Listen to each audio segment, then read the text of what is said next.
توحید کا دل سے اقرار کرنے والا شخص جنتی ہے۔ صحیح مسلم کے اندر حدیث موجود ہے، حدیث نمبر 26 ہے۔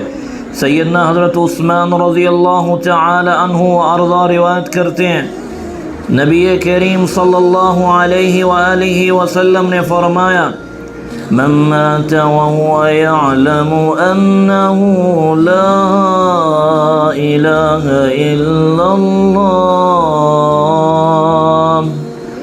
أنه لا إله إلا الله دخل الجنة۔